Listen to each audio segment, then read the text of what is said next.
When you get a fork stuck in your head, you're like, oh, coconut! Like That's that. what we'll do. Hello, viewers. Welcome to Full Record Jacket with Phil and Ben. And on this particular Hello. edition, we're going back to the beginning because we're talking about debut albums. This is Ben's Debut. idea. So, This was my Ben, idea, yeah. tell us the idea. Debut albums, best 5, go. Okay. So, Yeah. you want me to pick, when you say best 5, do you want my favourite 5? Your favourite 5 albums, because obviously the best 5, it's very subjective, and you're never going to please everybody, because people go, No. well, surely this album is better than this one, and why have you not chosen this album? So if you go off of the ones which are your favourite, then My nobody favourite. can ever sort of No. argue with you, because you're not saying it's the best, so therefore, I think it's a fair one. it's a fair. Okay. Cut. I think I've got 5. Yeah. I've got 5. I've got some honourable mentions. Do you want me to do the honourable mentions first or last? You can do them first if you want to, because I've got an honourable mention because I'm sort of tied at 5, so at my 5th one. So I'm going to mention one. Yeah. Well, this is difficult. Well, this one I'm going to give an honourable mention, but in a way, when you think of a debut album, I'm thinking of an album that announces an artist or a band to the world. And this is a debut album. Technically, this is a debut album, but it's only a debut solo album. So I count it. Can you guess who's? Let's have a look. You're going to show me the. You're frozen on my screen, Philster. Oh no, you're slightly starting to move. Once again, our internet is failing us. Oh no, you're back. I can see you. Even though you paused. Oh, here we go. I caught a little bit of that. Phileas Maximus. That's Paul McCartney. Is that McCartney 1? This is McCartney, the first McCartney. Oh, hang on, let's look at the pictures. The first solo album by McCartney. Now, he was a handsome guy then, wasn't he? Controversial at the time because it's being, what the heck is this? Is it just a load of demos? But it's one of those albums that people have come to love over the years. But you have to be kind of into it, don't you, really, with this one? You have to. Yeah, I think I've got it, but I've never really listened to it. It's never been sort of. You have to accept that it's Paul messing around at home and coming up with little ideas and putting them down. It's a homespun thing. It's like White Town. Yeah, disappointed people because it wasn't quite what they were hoping. But anyway, I have listened to that a lot. I do like it, but as I say, maybe not quite the debut album. And then there's another one another debut album, which is surprisingly good actually, which is the first album by Bob Dylan when he was only about, I think, 20. Dillster. The thing about this album is it's main folk songs. There's only a couple of original songs on there, but very energy performed and quite a unique record. But as an album to announce Bob Dylan's talent to the world, it can't quite gets there because it doesn't actually have very many of his songs, which of course are the big thing that he's known for. So I thought, well, maybe he won't have that because it's not really his. Apart from 2 songs, it's not really his 2 sort of talking blues type songs. It's his songwriting debut. So I thought I'd go with that. And then there's another one which I think is great. I wasn't into them at the time. They were a bit too out there for me when I was. How old was I when this came? About 12 or something. I wasn't cool enough 38. I wasn't cool enough to be into them at the time, but I remember around them, and that was the Beastie Boys. Oh, Beastie Boys. Didn't Eminem do an album with that sort of tail-like thing on it? I never really got into the Beastie Boys. I found them a bit shouty. They are a bit shouty for sure. Great, and I prefer to watch rather than just listen to them. I'd rather watch videos of them more than I've ever sort of just listened to the records. Yeah. But great fun. Storming debut, but an honourable mention because it's not in my favourite 5. So, shall I go with the 5? You want to know the 5? Go on then. So, Are we going to do our 5? Are we going to rotate? well, yeah, we'll You go rotate. In first. fact, we'll go with you. What's your honourable mention? Well, my honourable mention. Well, I won't say it's an honourable mention. I will say it's my joint 5th, and that's 2 of them, and that is the Stone Roses debut and the Arctic Monkeys debut, and Okay. I can't quite separate the two. To be fair, obviously they're two different. If you move your hands further apart, that might help you to separate them. I've separated them. It did, but they're both. This one brings me back a lot of memories when I left home, got my own place. Okay. This was the album before the night out. Love this album, and then this album just has every track is just epic. And I can't really separate them. To be fair, they should be higher up in my list, but I've based this on things that mean stuff to me, if that makes any sense. So that's my top 5. But that's my 5th. I think we'll probably go with Stone Roses. But if you got all those mental on, then I can see how it. Yeah. Oh, 1 second, Filster. I'm having audio issues. I can't hear you. My headphones have stopped working. Oh, Keep no. going. Well, there. Keep Hold going. on. Have I got a spare set? Oh, no, I can hear you. Message. Yes.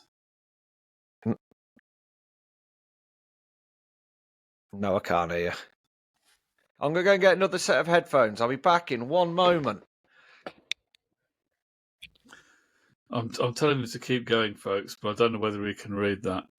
He's got to get another set of headphones. It's the Full and Ben show, folks. You didn't actually expect smooth professionalism, Right. did you? You didn't, did you? No, thank goodness for that. Let's get back on this. Oh, look, very trendy. I've got a feeling these ones don't work either. Oh. Are they yours? No, hold on. It's the There we go, I can hear you. It's the Spinal Tap Marshalls now on his ears. It is the Marshalls, yeah. But I can hear you, which is a good thing. So I don't know what you said to me then, but whatever it was, you know. Oh, okay. So Arctic Monkey Stone Roses, your number 5. I'm doing mine. Yeah. Chronological You know what, dude? order. I'm going to change my headphones again. I'm going to change my headphones again because I think this has got broken wire. Oh, God, it's getting rubbish. 1 second. Appears to have broken the wall at least 2 sets of his headphones. If you could have any idea how to do that, I can't think how you managed to break the Luckily, headphones. I am prepared for all eventualities. You've got headphones, to be quite Come honest. here, skeleton man. Oh, another pair. Another set of Marshalls. It really is getting like an episode of Spinal Tap, isn't it? One man's battle against some headphones. You have to plug them into the headphones to start. Here we go, 1 second. Oh. Hello. How's that? Hello? Can you hear me? I'm speaking. I can hear you. I'm back in the room. I was going to fool you then. I was going to mime speaking and see if it fooled you to thinking you couldn't still hear me, but I thought it might be a bit cruel. Okay, it's worse for people like you, Philster. Okay, so we've had your number 5. I'm doing mine in chronological order, okay? Because I can't otherwise separate them in any meaningful way. So we're going to 1964. Yeah. And a band who, when they made this album, had been appearing at the Marquee Club in London. Rolling Stones. You are correct. This is the debut from the Stones, 1964. Now, I know a lot of people, Stones fans, say that, well, the debut album, they would just sort of, get him going. It's not that great an album. But I've always really enjoyed this record. It was one of my introductions to the Stones because I I think got I have hold of it. listened. I've got it, but I've not listened to it for years. I remember buying it from the library. That album. I do enjoy it. There's one Jagger Richards song on here, which is the ballad "Tell Me You're Coming." The rest of it is R&B and rock and roll and bluesy covers, and it's just Yeah. it's great fun. I just really enjoy it. Just half an hour, I put it on. The early Stones. I just like the Yeah. rocking sound of the early Stones. So I have listened to it a lot over the years. So that is my number 5 chronologically. The first It one. is. So there we go. The debut from Do the you know what? Stones. I think it was called, There we in go. this country, it was just called the Rolling Stones. In America, of course, there was a slightly revised track listing, and it was called England's Newest Hitmakers. Oh, really? Yeah. It's a groovy title, isn't it? Groovy, baby. So, what's your Obviously, number some 4? marketing men got paid a lot of money. Number 4. Well, these obviously one of them is going to be my number 1, but these are in no real sort of order. Next one is possibly one of my favourite American bands. I saw them at Madison Square Garden. They are that sort of old. It's Matchbox 20's album anyway. It's Yourself or Somebody Like You with the guy on the front cover who actually took him to court because he wasn't happy about his picture being used. But it's a really good, apparently so, yeah. But I think that's a great, as an album cover goes. Yeah, That's a great album cover. He's kind of the adult version of the Nirvana Baby, then, because didn't he sue them as well? Yeah, basically, yeah, he did, yeah. But it's a great album. This is the 20th anniversary issue. I've obviously got it on CD and in the limited edition box set. It's back in the day when I first heard Push. It was, I remember Dixon's. When it was in the town centre, the TVs, remember he used to have TVs in the shop window. Yeah. And they were playing MTV, and I heard this, the song Push on there, and I was like, oh, I really like that. And it took me ages to get the album because obviously they weren't big in this country. I ended up getting it from our price back in '98, I think it was. And I have been on a journey with them because they're not everybody's favourite because they get slated in America for being a bit MOR. But it's a really great album, and it's one of those albums which I can listen to all the way through and not have any. I don't have to skip a track. It's a non-track skipper. It's better to love something that's regarded as MOR than to pretend you like something that's cool. So it's always far better. Yes, yeah. And I know they have gone in more recent years slightly more that pop rock sort of Maroon 5 sort of vibe, but yeah, those first few albums, they're my little bit of American joy. You're staying loyal. I say that my next album's by an American artist. So, well, my album is by an American artist, but he was in a British band, and the debut album by this trio came out in 1960, fronted by an American. The other two guys in the band were British. They're based in Britain. This was 1967. They certainly weren't considered MOR. They were at the forefront of rock music at that time. Can you guess who this band are? Kick yourself what if year? you don't. What year? 67. The album came out. I think they first got noticed in late 66, if I'm not mistaken. 67. Yeah. And they're a 3-piece. There's 2 of them. If I show you the other one, you'll know it. So I'm just going to show you those 2. They just look like if Poundland did McCartney and Lennon. You've got Noel Redding on bass and Mitch Mitchell on drums. Mitch Mitchell. Yeah. It's like Gary Neville's dad being called Neville. So who's that one? This This is the British cover. I think the American version of this album had a different cover, but this was the British cover, It's I not believe. Liberace, is it? No. It's British. Is it Jimi Hendrix? No. It You're is Jimi right. Hendrix. It's the Jimi Hendrix Experience. Are you And I I'm not wasn't experiencing that experienced album. I've not in listened to Jimi it. Hendrix. Well, I wasn't until the early 90s when I got into Jimi Hendrix, but then I listened to this a lot. So it is one of the influential debuts of all time as well, if you want to try and be cool. But I do like the album. So there we are. The Jimi Hendrix Experience, my second choice. What have you got, Ben? What's up your sleeve? My next one is another band that I have mentioned on this channel a few times. And it is their debut album and their only album. They only released one. In fact, they split up just before the second single was released. Okay. They did get back together in 2021. Okay, for so one-off performance. Would the front cover of this album be predominantly yellow by any chance? It would, yes. And would it contain a song that goes, "Don't let go, you've got the music in you. Don't let go." Yeah, that one.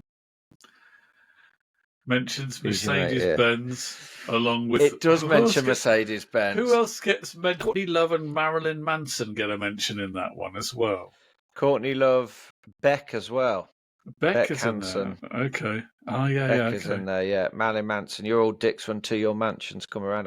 But he put that line in because it was like a social experiment. Because before that line, he's saying about big bankers crashing economies, cloning, genetic, all this sort of stuff. And he wanted to see who the media or what the media would focus on more. And they focus on the bit where he says about kicking Marilyn Manson's ass. Yeah. And it was kind of like a little mini social experiment. But if you're in a band and you make an album and you threaten to kick the asses of other rock stars, that is going to get you kind of noticed, isn't it, really? Slightly. Yes. So it is the New Radicals. Maybe You've Been Brainwashed too. A great album. Yes, it does go slightly world party, and there are very many drug references in it, but we can get away with that one. It includes the tracks. The opening track starts off with "Make My Nipples Hard, Let's Go." But yeah, it's great. It does go slightly world party as it goes on. But I mean, some of the tracks are Jehovah Made This Whole Joint for You, and Gotta Stay High, Technicolor Lover. Hope I didn't just give away the ending. Is brilliant, which includes the line, "I did a porno film for Coke. I hear I'm big in Japan."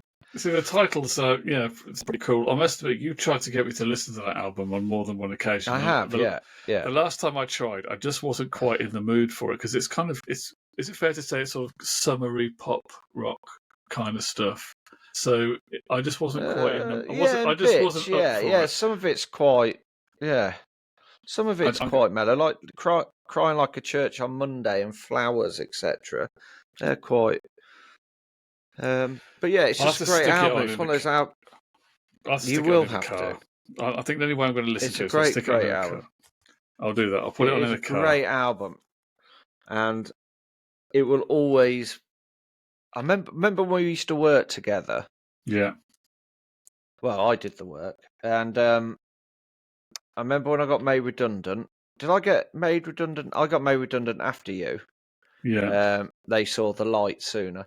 And I remember coming out of that and I put on You Only Get What You Give.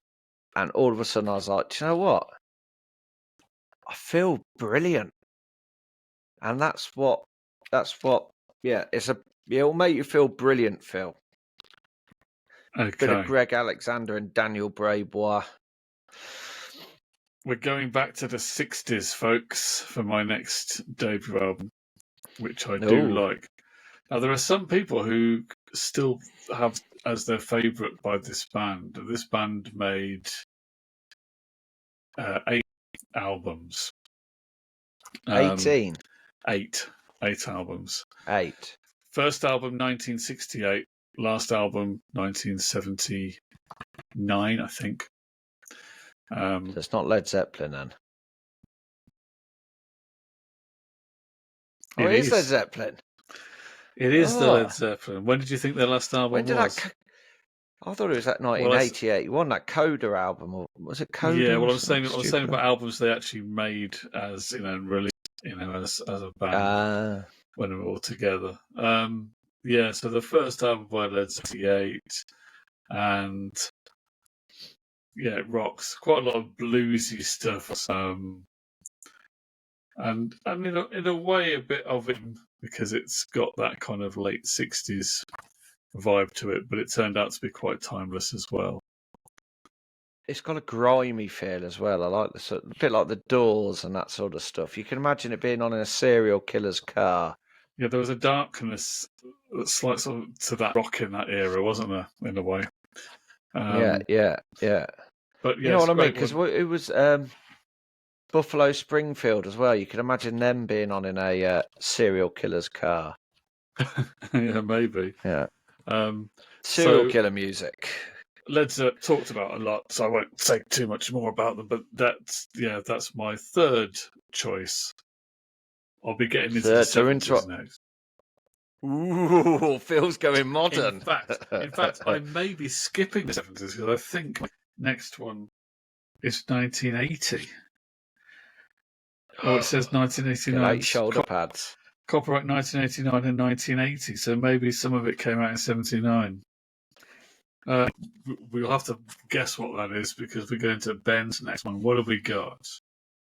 Do you know what? I do have an honorary mention I haven't mentioned. Go on. And that's Coldplay's Parachutes album. Oh, okay, yeah. I had it on the other day because I messaged you and said I'm listening to Coldplay. And I forgot what a brilliant record that is. Was this when Coldplay? This is when Coldplay didn't become a parody of Coldplay. As I was sort of still a little bit. Yeah, it's very lo-fi and it's. Were they even edgy? Almost. They were almost edgy. Suddenly compared to what they've since become. Yeah, Coldplay. I mean, even they will admit it. They're about as edgy as a balloon, or a slice of cheesecake. They're not edgy. They're not groundbreaking or anything like that. But that first album, there's just something about it. It's kind of, it just sounds complete. If you know what I mean. The album it just sounds full and complete. Like you couldn't change anything with it. But anyway. That was my last honourable mention. There could be others, like say, look, there's plenty of other albums, but these are the albums that, I remember more fondly than others because, around this time I was learning to drive, so I had them on in my car a lot. So that's where I used to do a lot of my musical listening. And the next one is by a band that you absolutely love, Phil. When we had a discussion about before, you were like, oh yeah, really love him. His voice is brilliant. And it is the Stereophonics album. Word Gets Around. And I know what you're going, oh, they're enough, but I love this album. It is it's one of those albums that I won't listen to for a long time. And then I'll go back to it. And I'm like, oh, God, I should listen to you every day. What are the key tracks on this record for you? On this one, Local Boy in the Photograph, even though my copy, don't know if you can see that, says Ocal Boy. Okay. It's got the L missing. So Ocal Boy in the Photograph. I'd say Traffic, Not Up to You.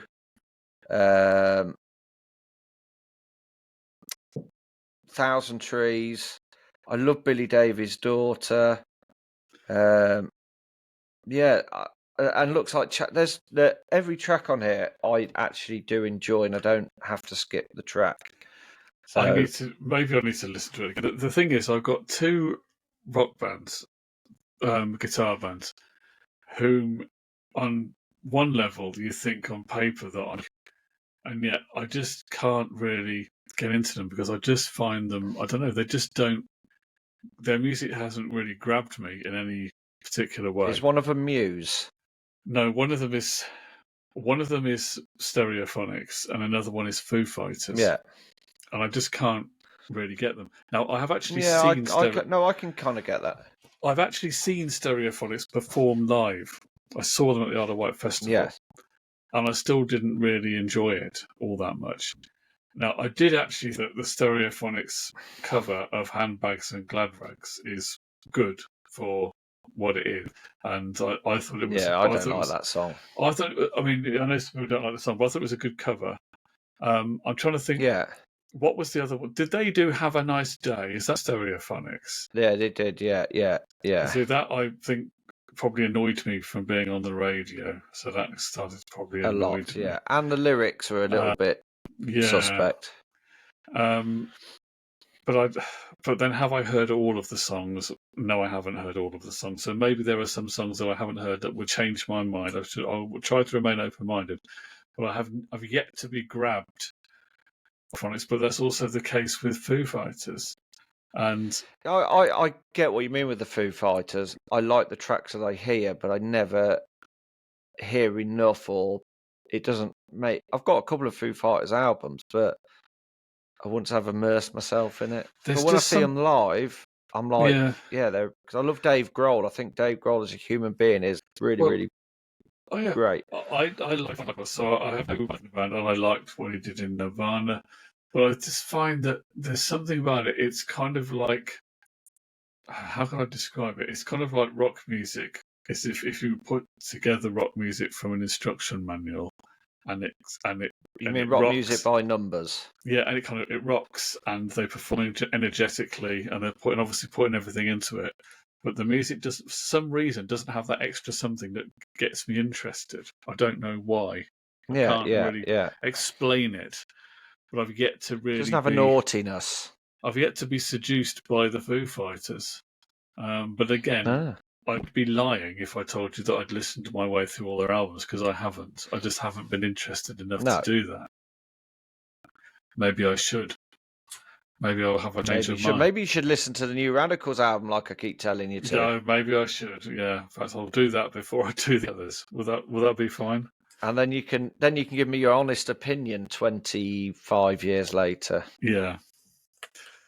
So my second from last came out in, I believe, 1980. I think I've shown this album before. So I had the Rolling Stones, Jimi Hendrix, Led Zeppelin, very male-dominated rock. So I thought we need to have a band that had a woman in it. Okay, so we got a band fronted by a very ballsy woman. 1980. Okay. Sonic Youth? No, it's not. It's not Sonic Youth. It's not Bangles. It's not Blondie. It's not the Bangles. Oh. It can't be Madonna.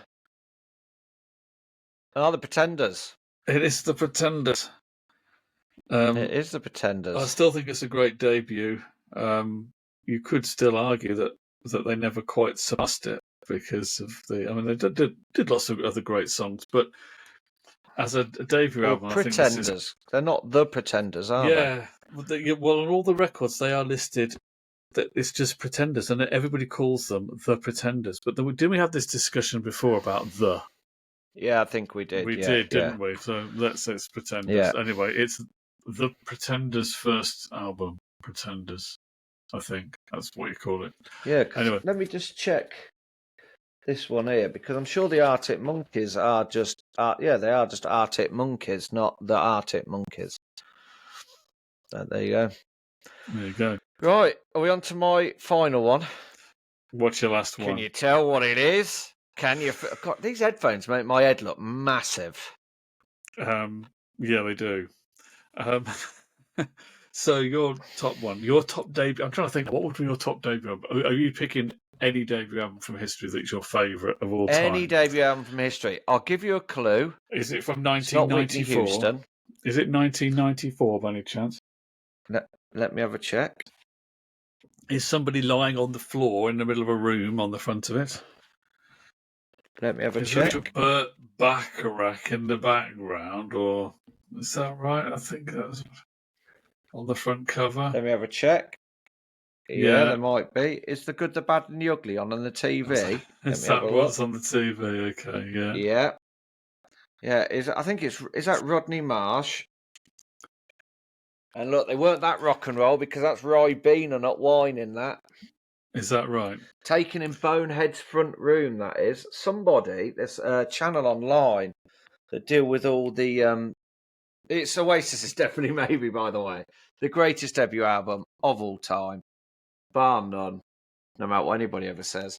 That sofa, somebody owns that sofa. There's a guy who does collects loads of Oasis stuff. And I mean, tour cases, mic, just everything. He's got a website. I'll have to find out what it is. I'm sure it was him. He's actually got Bonehead's sofa. But I really like Bonehead's front room. It's pretty But that is groovy. an iconic cover, isn't it? It's a very, Yeah. very cool cover. And if you go on Microdot's website, Brian Cannon, who did the artwork for a lot of the Oasis stuff up until The end of the I think the 90s, turn wasn't of it? the century. Yeah. Yeah. He will actually do a print of his handwriting because that's Brian Cannon's handwriting. A lot of people think it's Noel Gallagher's. But that's Yeah. Brian Cannon who wrote that. And he will actually do you a one-off. It's a one of one where they write that out for you on a poster-sized piece of card. Wow. And yeah, all that, frame it and everything for about £100 and sign it. Okay. What can we say about this album, Philster? But this is the album that changed a generation of music for people. Probably one of the biggest influences to guitar music in Britain today. It changed the landscape of the country. It made us all feel that we didn't have to be Pontian art students to be in a band. We could just be some guys who were unemployed and could bang some drums and play 3 chords. So yeah, I remember it coming out. I remember the expectation, and it didn't disappoint, which is always nice. It doesn't disappoint. It doesn't disappoint. My number Just one. having a look. It's such a good album. Well, I'm not saying this is my number one, but this is my most recent of the albums. So it comes out last on my list. But this is a great one. Comes a few years after that one, and this is an album that came out in the year. I know. This came out in the year 2001, and I remember the build-up to this. I know what it is. I heard some tracks by this band early on. I know what it is. I was part of the excitement to this. And what I do like is the fact that when you bought the album and you opened the CD case, they actually said, "Thank you." They actually said, "Thank Can you I have for a buying." guess? But what's the front cover? What is the band? Go on, have a guess. I'm gonna say the Strokes. This is it. You are quite right, Ben. It is. Is Great album. Strokes. To be fair, that was going to get into my top 5, but I'd forgotten all about it. American I love viewers that album. may be confused because that wasn't the front cover in the US. They had a different. No. Had a completely And also, different after September cover. the 11th, they took the song New York City Cops off. They did. They took it off. Yeah. I did also quite like the fact that the disc had a very sort of 70s-ish. Let's have a look. Oh, yes, I do remember. I had that on a T-shirt. I had that exact logo on a T-shirt, yes. Yeah, so when it was again, cool to wear your skinny jeans, Strokes T-shirt, and a tight-fitting leather jacket. Yeah, I was dressed like them. I was pushing 30 at the time, but still was quite excited to hear this new band out of New York. And again, the album didn't disappoint. Yes, they were good. So there you go. Those viewers are our favourite 5 today, anyway. I need to listen to that album. Debut albums. So which are your favourite 5 debut albums? Tell us in the comments below. And I'll tell you what we should do now, Ben. We should go and play on a separate video. We should go and play our new game, 3-track takeaway, and do it with these albums. Oh, yeah. How about that? Yeah. So Yes. we'll go and Yes, play let's do it. So we're doing on another video. Thank you, viewers, for watching on Bye. debut.